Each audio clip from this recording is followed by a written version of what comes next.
Добрый вечер. Вы смотрите программу «Якутия в деталях», проект «Мой доктор». С вами Иван Луцкан, главный врач Якутской республиканской офтальмологической клинической больницы. До недавнего времени доктором общей практики для взрослого населения страны считался врач-терапевт. С 2018 года на территории нашей страны в тарифах обязательного медицинского страхования была включена гериатрическая помощь для людей старшей возрастной группы 60+.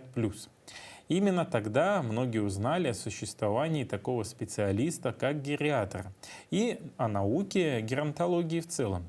Но вместе с тем возникло множество вопросов. Какую помощь и кому оказывают врачи-гериатры? Для кого посещение такого специалиста обязательно? Ну и самый частый, наверное, основной вопрос, кому теперь обращаться пожилым людям за помощью? К участковому терапевту или гериатру?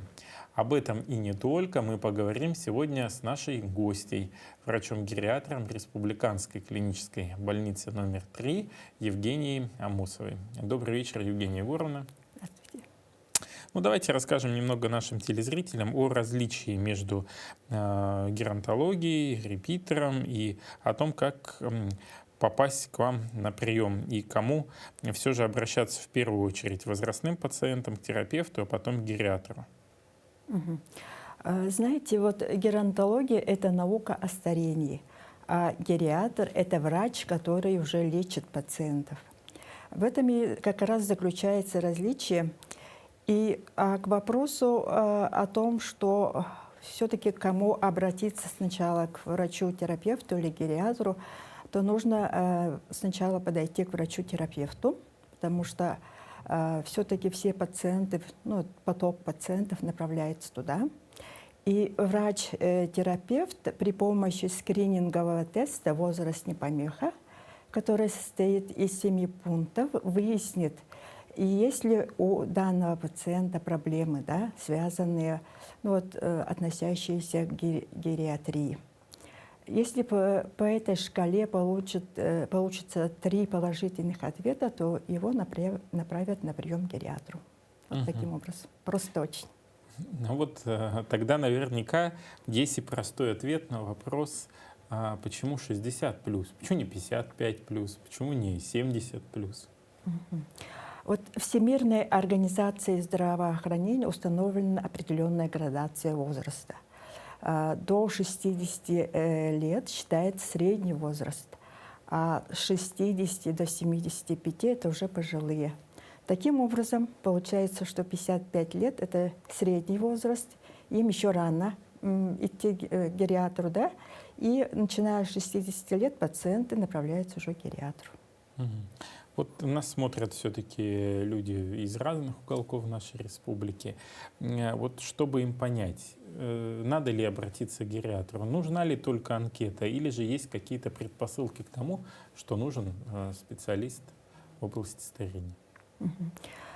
Конечно, настороженность должна быть у пожилого человека, все-таки с возрастом ухудшается память, уже человек чувствует себя по-другому, могут быть изменения в настроении, походка меняется, или, скажем, нарушение слуха, зрения. Вот такие проблемы, если пациент почувствовал, то ему надо уже, наверное, идти к врачу, к терапевту, к гериатру. Ну вот вы же все-таки взаимодействуете с пациентами разных возрастных категорий. Это 60+, да? А может быть цветочек, все хорошо, ничего не болеть, и все, в принципе, будет замечательно. А есть люди, которым 80, 90, есть и 100 лет, есть и проблемы, связанные, например, с деменцией. Вот как выстраивается общение между вами и данными пациентами, и какую помощь можно оказать в этом случае? Давайте я расскажу о кабинете активизации, который работает в гериатрическом центре. Этот кабинет, он организован с этого года. Мы участвовали от общества, общественной организации Якутское республиканское общество геронтологов и гериатров во втором конкурсе 2023 года на фонд президентских грантов. И стали победителями. И в гериатрическом центре нам предоставили кабинет, который называется «Кабинет активизации для когнитивных пациентов», а сам проект называется «Активизация дементных пациентов», и такое название «Нейрофит», то есть гимнастика для мозга. В этом кабинете мы занимаемся когнитивным тренингом, проводим тестирование на сайте mymini.ru, обучаем пациентов определенным методикам физических упражнений. Ну, вот таким вот образом строится наша работа. И еще работает школа здоровья. Раньше же, помните, да, работали школы здоровья, потом как-то это все прекратилось. И оказалось, что вот эти школы здоровья, они несут пациентам очень большую информацию о состоянии своего здоровья. Очень полезны. Пациенты с удовольствием посещают вот эти занятия, на которых мы рассказываем им о том, как правильно измерять, скажем, артериальное давление, что такое остеопороз, что такое сахарный диабет, как обустроить свой дом, чтобы не упасть, да? Как проводить профилактику падений. В общем, круг вопросов очень широкий получается. Вот все-таки вы задачу основную, как гериатр, ставите продление жизни или же все-таки качественную жизнь человека? Мне кажется, все-таки качество жизни, да, это важнее, чем просто продолжительность жизни. Ну и, наверное, со мной согласятся наши пациенты, да. Наверное, никто не хочет быть беспомощным, слабым. Каждому хочется жить более активной жизнью, да, обслуживать себя полностью. Но вот правда ли, что пожилым людям труднее выполнять даже простые упражнения? И с чем это связано? Ну да, конечно, с возрастом, знаете, вот даже пациенты начинают падать, да, оказалось, что до 60 лет пациенты падают намного меньше, да, а процент падения уже после 80 лет, он резко возрастает. Поэтому, конечно, есть определенные проблемы в самообслуживании себя. Ну и, конечно, нужно пользоваться теми советами, которые дают геронтологи, гериатры, чтобы предотвратить такую вот травму, скажем, падение. Ну вот какие чаще всего нарушения встречаются у пожилых людей и когнитивные расстройства, какой процент занимают в массе этих нарушений? Когнитивные нарушения, их еще называют деменция, да, тяжелые формы. Оказалось, что у нас в России 50 миллионов человек страдают деменцией во всем мире.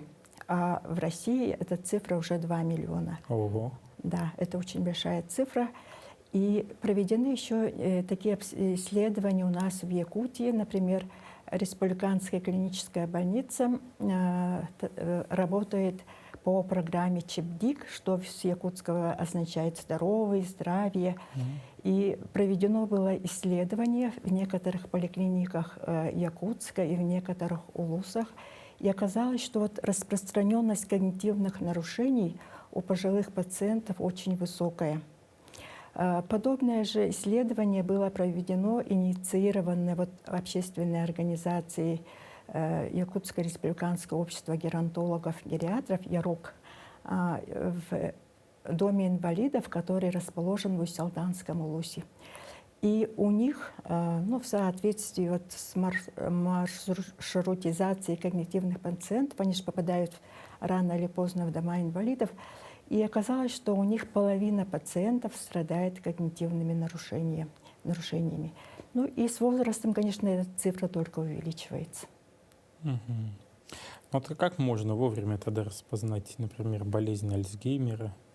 Есть вот разные, помню, тесты, там циферки надо увидеть на цветных картинках, лицо человека увидеть на дереве. Да, есть такие тесты, которые помогают выявить болезнь Альцгеймера. Да? Это дегенеративное заболевание головного мозга. Если родственники, да, заметили, что у пациента нарушена кратковременная память, то есть та память, которая на недавние события, да, он забывает о том, что, скажем, что поел утром, что он вчера делал. Но у него сохранена долгосрочная память, да, то надо уже заподозрить, подумать о том, что, возможно, есть такое вот заболевание, да. И если у пациента нарушается фон настроения, может быть, слышит какие-то голоса или стал забывчив на, скажем, родственников не узнает почему-то, да, вот такие вот симптомы, они могут уже насторожить, конечно. Вот как правильно обустроить дом для пожилого человека? Вот гериатр в этом плане тоже дает совет? Ну да, конечно. Дом пожилого человека, он должен быть, конечно, обустроен по-особенному, да. Если вот начать по зонам, да, смотреть, ну, скажем, спальня. В спальне кровать для пожилого человека, она должна быть не выше колена.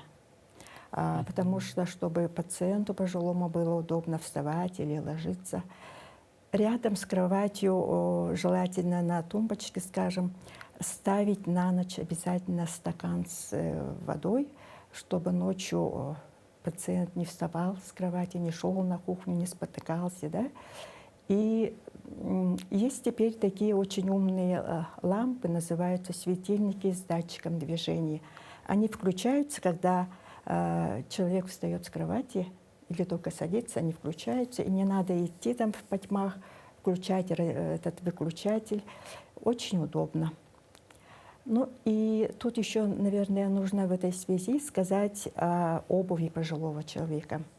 Обувь должна быть обязательно с задниками. Вот эти вот шлепанцы, которые мы обычно носим дома, да, они имеют свойство соскальзывать с ног. Поэтому желательно носить тапочки с задником, которые имеют крепкую пятку. Подошва не должна быть скользкой. И держать форму она должна хорошо. Если перейти, скажем, в комнату отдыха, то не должно быть ковров, потому что пожилые люди могут споткнуться о край ковра и упасть. Это тоже вот один из таких вот факторов, которые способствуют падениям, да? Если дальше идем на кухню, то у нас обычно на кухне бывает пол может быть мокрым, да? Этого допускать нельзя, надо сразу вытереть пол. И хозяйки обычно пользуются, ставят табуретку, на табуретку ставят еще табуретку и берут что-то с верхних полок. Этого тоже не должно быть. Обязательно, если даже человек, он решил что-то взять, скажем, с верхних полок, да, то с помощью только стремянки. И стремянка должна быть с ручками. Ну и самое травмоопасное место в доме — это, конечно, ванная, да? В ванной комнате в доме, где проживает пожилой человек, мы должны обязательно посмотреть, есть ли поручни возле ванны, да? Сейчас даже появились такие ванны, которые открываются. Человек заходит, садится на стульчик, дверцу закрывает и уже потом пускают воду, да?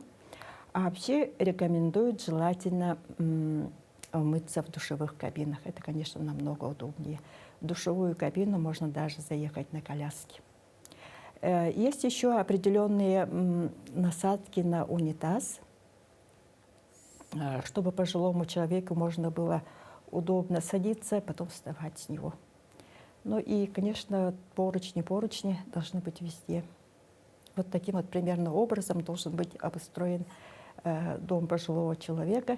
Ну и, конечно, провода еще. Вот я забыла сказать, да, о том, что сейчас много очень проводов, которые идут поперек от компьютера, от телевизора. Вот эти вот все провода, они должны быть собраны и проходить не поперек комнаты, а, скажем, по краю как-нибудь. Вот так, таким образом. А питание? Вот это же все-таки важная жизнь любого человека, в том числе и человека пожилого. И, может быть, есть какие-то особенности в типе питания для возрастных людей?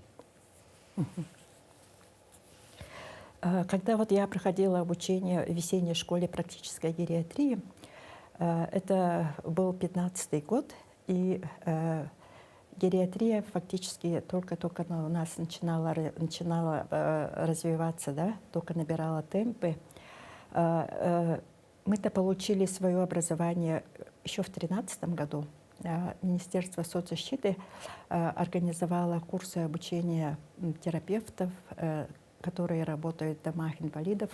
И мы прошли обучение в Новосибирске, получили дипломы гериатра. Это были, наверное, первые гериатры не только в Якутии, но и в России. И вот мне всегда было очень интересно, да, я очень долго работала в Доме инвалидов в Салданском Улусе, который называется Курбусавский. И мне всегда казалось, что мы немножко не так лечим наших пациентов, да, их надо лечить как-то по-другому. И вот однажды, читая медицинскую газету, а раньше-то информация поступала медицинская в основном через эту вот газету, да, я наткнулась на статью профессора Елены Владимировны Фроловой.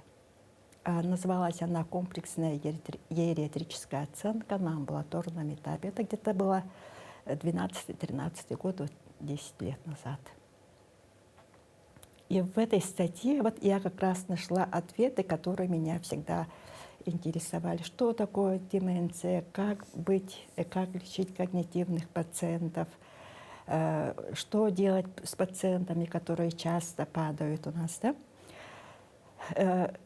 По прошествии лет, прошло 2-3 года, и как-то в интернете я наткнулась, я уже целенаправленно вот эту комплексную гериатрическую оценку отслеживала, и наткнулась на, сказать, вызов или приглашение больше, да, участвовать в семинаре для врачей-терапевтов амбулаторного звена с прицелом вот на гериатрию. Да. Как раз Елена Владимировна Фролова, она набирала в свою школу, которая называется «Весенняя школа практической гериатрии». Я подала заявку. Это было очень тяжелое обучение, сейчас я скажу, да. Было очень, все это проходило онлайн, а у нас там в деревне в то время, да, интернета не было. Приходилось приезжать в Якутск, загружать, везти обратно, все это, значит, отправлять. И все-таки вот эти вот труды мои, да, не увенчались успехом. И Елена Владимировна пригласила 20 врачей со всей России к себе в Санкт-Петербург. Это, наверное, было первое обучение, которое организовалось для, скажем, врачей, которые желают стать гериатрами, да, хотят углубить свои знания по гериатрии. Это был международный семинар. Приехали ведущие гериатры с Норвегии, с Израиля, с Бельгии и рассказали, показали нам, как нам все-таки лечить и что делать вот с пациентами, у которых есть когнитивные нарушения, есть нарушения в поведении, есть депрессия. Это было, конечно, безумно интересно. Вот эта вот школа, она продолжалась целых 5 лет. И то, что вот, конечно, нравится нам, да, все это было организовано при помощи фонда Елены и Геннадия Тимченко при содействии вот этого Северо-Западного университета Мечникова. Мне полностью оплатили проезд, оплатили, скажем, проживание в гостинице. Да? Вот все это обучение было совершенно безвозмездно. Это было здорово, конечно. Не всем не могут себе позволить сейчас, скажем, да, поехать на обучение, скажем, в Москву или в Санкт-Петербург за свои личные деньги. Вот эта вот школа, она, конечно, мне очень много дала по гериатрии. Да? Я считаю, что вот Елена Владимировна Фролова, она очень достойный специалист. Я скажу, что это мой учитель по гериатрии. Но, к сожалению, вот Елена Владимировна в ноябре этого года ушла из жизни. Но у нее остались ученики, гериатры, их очень много, да. Вот я была с Якутии, вот с самой дальней точки, с Якутии одна. Скажем, в Москве, в Якутском геронтологическом научно-клиническом центре работают ее ученики, ученицы, в Санкт-Петербурге. Ну и, скажем, по всей России у нее очень много сейчас учеников. Вот и поэтому дело Елены Владимировны, конечно, продолжается. Гериатрия развивается. Вот у нас на столе сегодня есть сборники упражнений для тренировки памяти. Есть специальный сайт mimini.ru. И вот у вас какая-то коробочка самодельная. Вот можно об этом поподробнее, что у нас сегодня? Вот от имени ЯРОК, Якутского республиканского общества геронтологов и гериатров, я как волонтер-гериатр участвовала во втором конкурсе фонда президентских грантов этого года. Да? И мне посчастливилось выиграть. Я стала победителем, я автор этой заявки. Да? Суть этой методики заключается в том, что деменция, да, она же различается по стадиям. Скажем, легкая стадия деменции, умеренная стадия деменции, они как-то, их можно когнитивным тренингом еще скорректировать, да? Там очень много всяких методов. А вот тяжелая стадия, когда пациенты уже ничего не хотят, вот тут, конечно, очень тяжело работать. И есть такая методика, разработанная в Германии, называется «На интересные будни». И мы немножко модифицировали вот эту вот методику, да, направленную на повышение качества жизни, там, заинтересованности пациентов. И есть у нас сейчас целая коллекция вот таких вот коробочек, при помощи которых мы занимаемся с нашими пациентами. Да? Скажем, вот коробочка Саха-Сирен-Кыллара или дикие животные Якутии, да, обычно такой коробочкой очень интересуются мужчины. Оказывается, женщины и мужчины интересуются совершенно разными вещами, да. Но то, что интересно женщинам, мужчинам, совершенно неинтересно, да. Ну и обычно в такой коробочке находится инструкция, да. Мы стараемся инструкцию писать на двух языках, на русском и на якутском. Цель этой инструкции в том, чтобы любой человек, который взял в свои руки коробочку, это открыл ее, да, и мог провести занятия для деметного пациента. Тут есть в этой инструкции вопросы, подсказки, тексты сказок, песен, ну и стихов. Суть этой методики заключается в том, что вот мы уже говорили о том, что кратковременная память, да, у дементных пациентов, она очень плохо переходит в долговременную память. Но очень хорошо они помнят те события, которые были у них давно, скажем, в дни их молодости. Да? Поэтому успехом пользуются вот такие вот ретро-коробочки, которые возбуждают, пробуждают, активизируют пациентов к воспоминаниям. Это называется работа с воспоминаниями. Да? Ну вот, например, вот эту коробочку мы раздаем, раскладываем вот эти вот шкурки, да? И начинается разговор. А вы знаете, что, чья это шкурка? Вот найдите, пожалуйста, вот из этих картинок, да, скажем, вот шкуру зайчика, да, или медведя, косули. И они вот, мужчины особенно, они с удовольствием перебирают. Оказывается, якутские мужчины, они же все охотники все-таки по своей сути, да. И они с удовольствием, конечно, вот сразу говорят, что вот это вот заяц, да, я вот охотился, что можно шить вот из такой шкуры, да.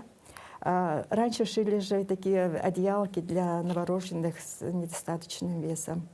Ну, шапки там, вплоть до шубок маленьких, да.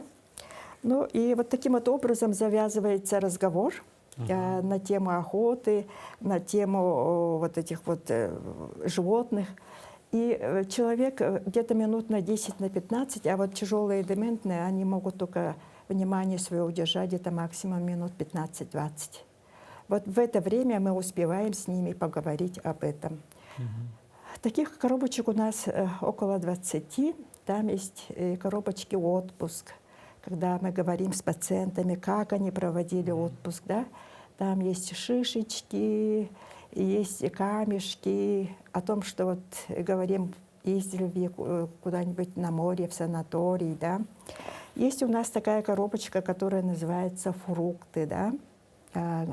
Показывает, что это такое, какого цвета, сколько там их, да. Ну вот пациенты-то тяжелые уже, да.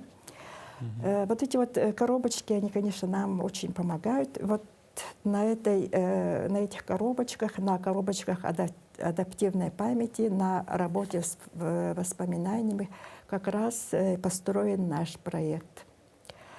Якутскому обществу республиканского геронтологов. Извиняюсь, да, вот я вот сейчас сам попробовал, да, значит, вот определить, что где, но честно, после того, как я пощупал, я подумал, что у меня деменция, потому что я не у всех определил, чей это мех. Вот если бы не подсказки вот здесь, да, ну вот какие-то вещи я бы подумал, что это не белка, а наоборот зайчик или кролик, да. Где-то вот, когда мех щупаешь, там, ну, думаешь, что это, может, медведь или олень, да, а оказывается, там, лось, например. Ну, я не охотник, конечно, поэтому, наверное. Вот. А как легко взрослые вот, пациенты это определяют? Ну вот якутские мужчины не ошибаются. Не ошибаются? Не ошибаются. Знаете, у нас тут нет только одной шкуры медведя. Нам обещали, да, подарить ноготь медведя. Вот мы, конечно, я вложим. И тогда у нас будет полная коллекция, ну, основных животных, которые обитают у нас в Якутии. А вот там что у вас за книжки? Вот. А вот тут, знаете, вот этот наш проект, да, он делится же на как бы 3 части, да. Первая часть, мы занимаемся с пациентами, которые поступают в гериатрический центр. Тяжелых пациентов у нас где-то набирается 50 человек за 1,5 года, так вот примерно, да. И мы с ними проводим 10 занятий, вот, при помощи этих коробочек в основном. И вторая часть, мы приглашаем родственников, этих пациентов к себе туда в кабинет и занимаемся, и с ними тоже занимаемся, да. Где-то около 4 занятий проводим. Получается, вот эти вот, это уже методика, я так понимаю, уже готовая, то есть это уже не авторская, вот это ваша, а вот тут уже используется какая-то патентованная вещь. Да. Есть такой сайт, который называется moimeni.ru, социальный проект о деменции, да, и как раз вот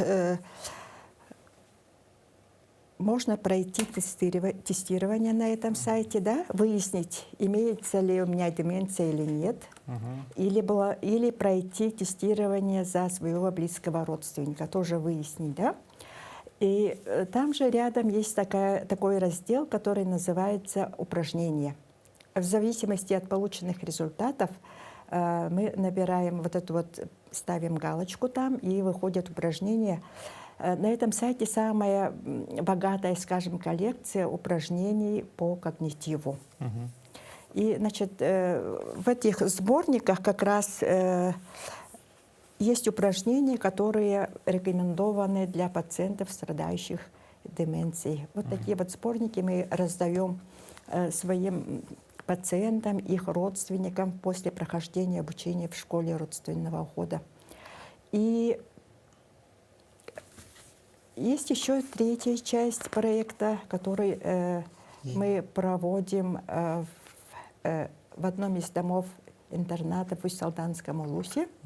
Там тоже сотрудники проходят сначала обучение у нас в гериатрическом центре, и затем как бы занимаются со своими пациентами у себя там.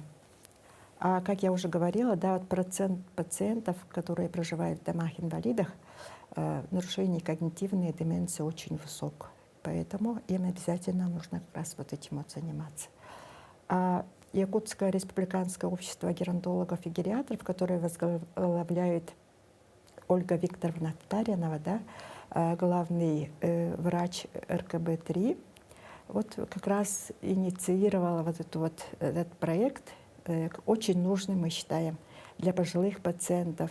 Когнитивных нарушений очень много, особенно в домах инвалидов. И прекрасно этот проект, оказывается, работает. У нас очень хорошие результаты уже.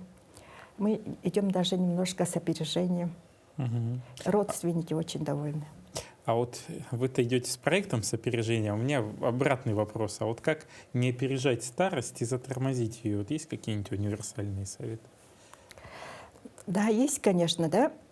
Выяснилось, что физические упражнения — это тот, скажем, компонент, да, который как раз наиболее снижает когнитивные нарушения. Поэтому есть такая методика, которой мы очень часто пользуемся. Она разработана в Японии, называется Когнипак. Ее разработали в университете Кинзё и совместно с нашим российским геронтологическим центром. И вот этот вот комплекс упражнений физических, он решает как бы двойную задачу. Да? Во-первых, это физические упражнения тренируют, скажем, тело пациента, да? Накачиваются его мышцы. Да?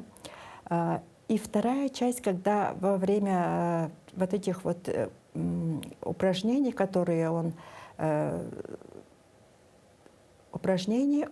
решает также и когнитивную задачу. Мы задаем, скажем, пациент идет на прогулку, но он идет не просто так, да, он решает задачу, которую мы ему задаем. Да, скажем, например, сосчитать со 100, отнимая по 7.